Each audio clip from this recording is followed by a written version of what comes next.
giờ là anh kích nào mà cái và nhon là nào có cái giờ là có cái mà quý mà con mà sau mà xe betul mà con nào rồi nhau nó cái phải là nào con gà tuổi thì ở cái chính là rồi ở trên anh tiếp nào quá tầm từ mệnh tới trên nào cái có cái toàn với anh bắt ông ring nông như là tầm này năm về ấp nào boy hết bây giờ không còn lại ở mò tiếp cái có thêm đâu như là anh tây bao đây anh tập đua tập biết bây giờ anh nào giờ cái cứ mới thì tập đua cái mấy người đó như là cơ hội tập người anh ấy phát lúc đây tập bật cái đại can cứ tầm khăn prang cái tất khăn mỹ sẽ tất trong đại can pro đó giờ ta tham gia là ôi giờ theo chương trình nào phỏng vấn được trái nó tập đi đó hết cái trái phải phỏng vấn nó giờ một cái ở cái tâm nợ của phân ở cái kim nó thì số nạp cái tờ nghe liu nó còn sẽ chỉ nó có thể ở tâm tới đúng không là giờ là cơ hội nó phải nó bây giờ rồi nào tươi nó quá được đó giờ tạo bù đai nó tạo làm du đông rồi tây bên nào tươi tao nào ngay hiện không phải phỏng vấn tất lại nó dân của sếp là mình đang tam leo cùng thì cái nào cũng nào cũng tận rồi mình nói qua lần đầu rồi về nó còn sếp với nó phải như nào tất bây giờ cái tận này bây giờ cái nó bây nào bạc an tất cả còn sau rồi tiếp nó quay tập ba hết leo nó cho bây giờ nó lại họ cái thời tức năm năm cái năm rồi nó lại nó ta và cái con treo hoặc bự con tết sợ là còn coi như thế này ra nó còn treo sợ cái hộp lốp đúng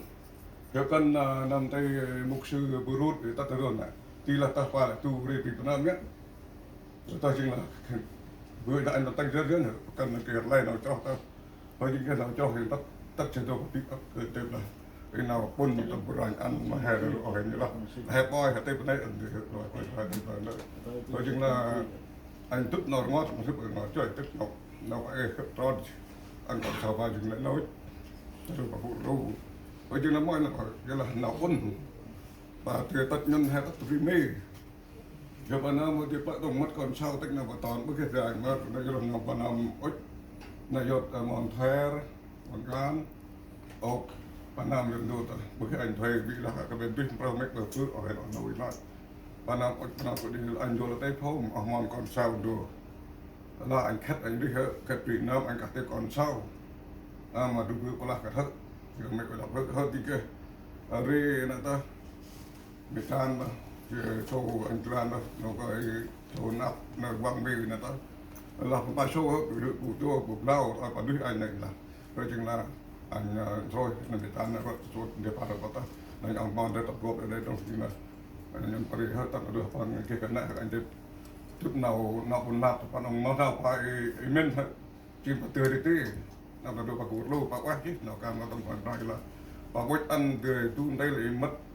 rồi em mặt còn sao hơn đua gọi là tết lẽ là cái điều hiểu cái tết lẽ đâu còn sao anh họ tết ở vì là còn nói như là tất cả nào luôn đấy còn sao có hơn mất gọi rút lại tức nọ cái con người thuyền và con nội quan và con cái anh mà cái tên đó với cái nào cho là cái nào chi là phải trong phiêu với cái mốc tập ra em một tên trò ngon nào cái nào đó này còn ra cái chuyện nào phải can thì chỉ hết với chuyện nào đi của anh chính nhất là nào cho thứ hai á nào về việc ra rồi thôi nào ngân phòng e cũng có rất là anh tây tập anh tây anh đó mình ột ngăn nào được mà còn mà thứ mình lai mà bây giờ cái ột ra ngân bol nào về cái nào này anh vừa tươi mọi nào có ột là anh đi được đau được đâu ở trên nào bận đủ thì ăn được là phải tay là vừa như của ta là mấy ta không phải cũng đẹp bây giờ còn nó phải chi được có lẽ nó chút đó được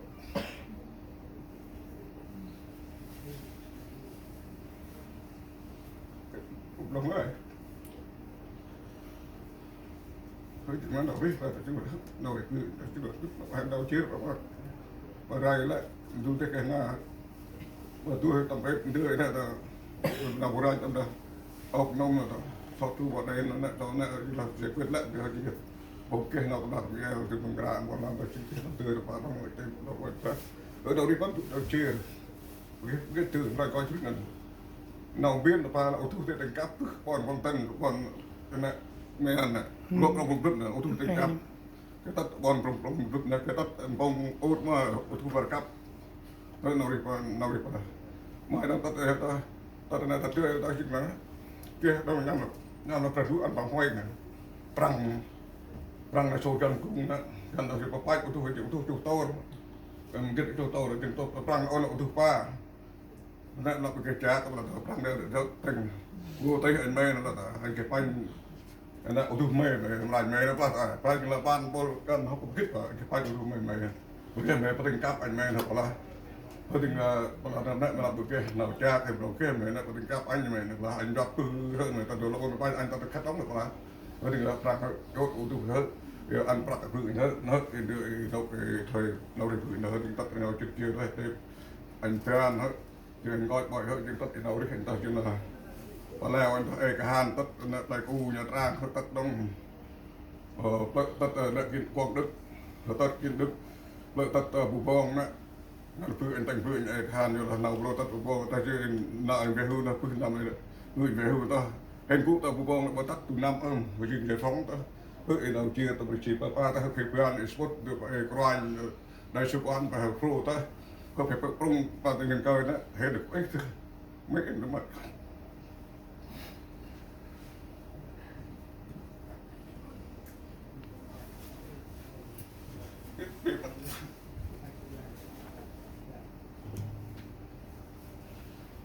không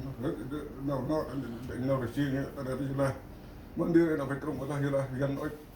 cái plan khát khẩn ba Việt Nam cũng hòa đi Việt Minh nhiều cái khát vô là tầm nó cũng prang cái tầm khát tầm ta này plan này nó cái bài đúc đặt lại với bộ đại sứ quán đó bảo khát là chính là bảo tu thì ta đền rung đóตอนนั้นคนชั้นไอ้ดูแต่ชมาตาบางพงแกน้อยฟิกรงก็ตัดรุ่งน้ำหอมมาจุลคนยอดแล้วคนยอดไทยกันเลยคัดบางก้อยแต่งเราเรียนจุลเราไอ้ต้องแต่บางก้อยตำดูดอนไปจอดมันแหละเราเฮบอกมีเฮามีโซนริ้งกันเลยคนยอดกูเนี่ยต้องหิลาเตเดี๋ยวป้าไม่ต้องตรึงต้องจะในต้องเก็บยุบกับบ้านก็อดไปเบ็ดต้องจะปั๊บเยอะปั๊บหอก้อนจึงไม่อันเท้ากันบินเนี่ยแต่รุ่งมันปั๊บอ่อนเพราะงั้นเนี่ยเราทำไปก็เลยไปจอยพวกรอยการเราเลยเราชี้เชฟฟ้องเพื่อเราหมดไม่ก็ยุบก็เราไปเจอคนเนี่ยเราไปเราซื้อกับเราอย่างพันบาทบริษัทเขาพอเห็นได้เราดูนะก็ไปดูต้องเลยดูไปดูนะเราเป็นประเทศที่เราเรียนเราเชียร์ทำไมป่าทุกเราเชียร์อันพร้อมแต่ก่อนที่ตั้งพักก่อนตั้งอันนั้นได้ถึงไอ้เราโซ่เราดิชิงนะเนี่ยดูตัดบอลนะนั่นแหละ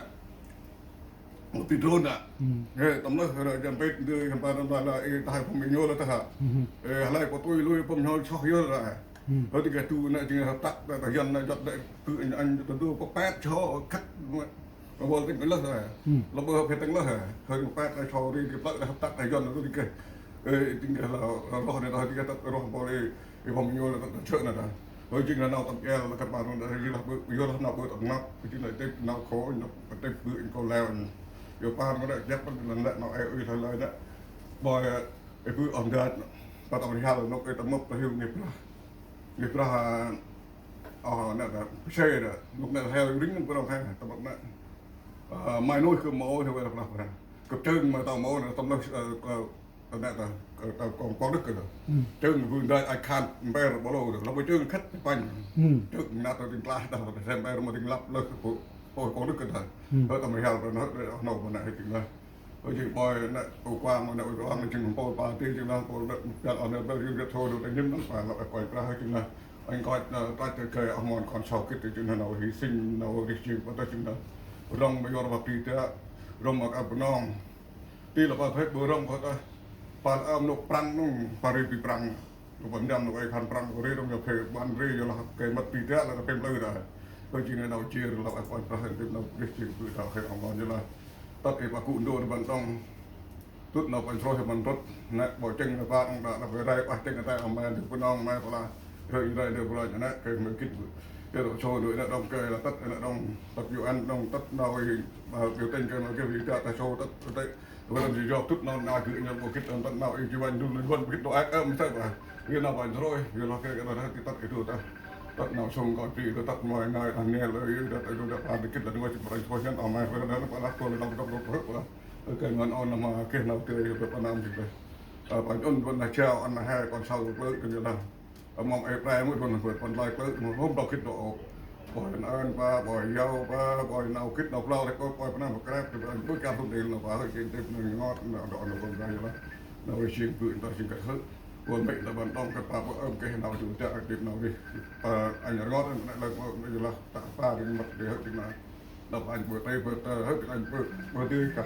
anh ta lên tật luônเขาอ่านเพื่อตั้งเรื่องตัวนี้หุ้มแต่ยังที่แต่ฟิล์มต้องต้องเจออะไรตัวตอนนี้ก็รู้เปิดตัวมันก็เป็นตัวชอบมันต้องอยู่หลายตอนนี้ต้องไปชี้ท่านเอาเรื่องเราตัวนั้นก็ฮอปตั้งไอ้ลูกจะมาดับด้วยกันลูกจะมาเพราะฉะนั้นทำให้กลุ่มเดียวแล้วก็สารบัตรน้องให้น้องอยู่นะโอ้ยประมาทกันต่อที่ว่าทุกน้องให้กิจจริงตัวเขาอย่างนี้ก็มือซ้ำอักเห็นน้องจริงก็แหละพอให้ดูแล้วก็คิดน้องเองก็เถอะanh coi là cái đồng ring từng cái nào thì phải rút nào chia ra này là cái cái nào chia thì nó chơi tầm ông đặt tầm là cái tức đó thì khách bên này pram này cái đi Việt Minh nó cái về đấy là Việt Minh nhà thợ Việt Nam Cộng Hòa cái khách này ta là ở cái nơi ta Quảng Đức nữa bây giờ là pram này Việt Nam cái pa chân gul phải là 8.000 rồi thấy khách anh nói pa chân gul chắc còn lâu nữa tách được to rồi tự đi thì tự động hết phần đâu cái đó nó hiệu mạnh như là tu bị cái bị sôn rồi nè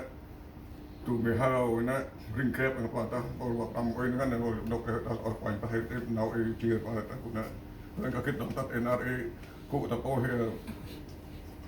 mà còn hưng khách trua là sớm mơ đông đầu khô trua khách tụi mình tụi đông thì cái việc mình thì làm nó là để du việc mình cơ cái mấy kinh chính là Việt Nam Cộng Hòa tật lớp sữa là số ID bên này là ID dân là nào có thế đâu mà thật không giấy chứng minh này dân là này hơi thì nào ý chia trong Quran ta hiểu là này nào tươi là nó phải là tươi thì nó mà ta hay là cái nó mòn cái tập thì là nào Quran thôi cái hết anh nhớ ngồi mình đâm cho tăng vào cho tây bên này nào chia rồi tất hai sự cái hai bữa mong kích thì nào thì là nào phải được mong nào tầm cụ hay được đâu nào tầm vào anh kích ở mong kích cungเราbên này thôi cho kích show mà kích thôi đồng cái chỉ có phụ được im mới thôi anh nên thân là giúp đạo nó còn ra đúng là anh thấy cái cụ nâu thì nó còn ngập họ nó còn ra tay mình nào đi làm sự được về vươn đây nó còn ăn nào tầm ngập tầm che tầm lạc hệ ăn cái chặt chú lưng còn là cái đầu mất này cái đó ông ơi lâu mất ông nuôi cho ma nó còn tình nó còn cái ông lâu cái này cái còn